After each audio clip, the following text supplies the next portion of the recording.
সবাইকে সংবাদ এক নজরে স্বাগত। সঙ্গে আছি আমি বুশরা জাহানিমা। রাষ্ট্রপতি নির্বাচনের প্রার্থিতা প্রত্যাহারের শেষ দিন আছে। বিকেল ৪টার মধ্যে বৈধ প্রার্থীরা চাইলে নিজেদের প্রার্থিতা প্রত্যাহার করতে পারবেন। প্রার্থিতা প্রত্যাহার না করলে বৃহস্পতিবার রাষ্ট্রপতি পদে ভোট গ্রহণ অনুষ্ঠিত হবে। সময় শেষ হওয়ার পর রাষ্ট্রপতি নির্বাচনের চূড়ান্ত প্রার্থীদের তালিকা নির্ধারণ করা হবে।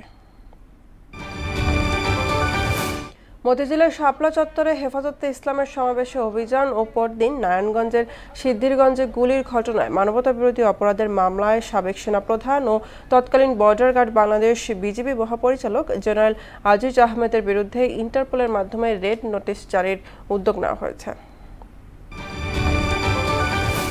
র্যাব বিলুপ্ত করে পুলিশ বাহিনীর আয়ত্তে স্পেশাল রেসপন্স ব্যাটালিয়ন এসআরবি নামে একটি বিশেষায়িত ইউনিট প্রতিষ্ঠার জন্য নতুন একটি আইনের খসড়ার নীতিগত ও চূড়ান্ত অনুমোদন দিয়েছে মন্ত্রিসভা।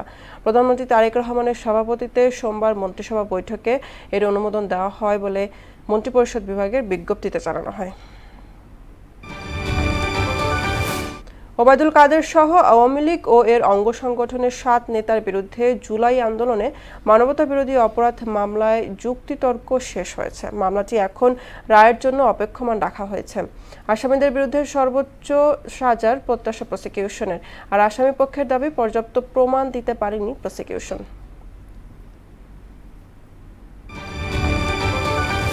ভারতে অবস্থানরত দণ্ডপ্রাপ্ত সাবেক প্রধানমন্ত্রী শেখ হাসিনা কোন স্ট্যাটাসে সেখানে আছেন সে বিষয়ে বাংলাদেশ জানে না বলে মন্তব্য করেছেন চিফ প্রসিকিউটর আমিনুল ইসলাম। সোমবার সকালে সাংবাদিকদের সঙ্গে আলাপে তিনি বলেন, শেখ হাসিনাকে ফিরিয়ে আনতে প্রয়োজনীয় আইনি প্রক্রিয়া শুরু হয়েছে। এ ছিল সংবাদ এক নজরে। সবশেষ খবর সবার আগে জানতে মোহনার সাথেই থাকুন। এতক্ষণ সঙ্গে থাকার জন্য ধন্যবাদ সবাইকে।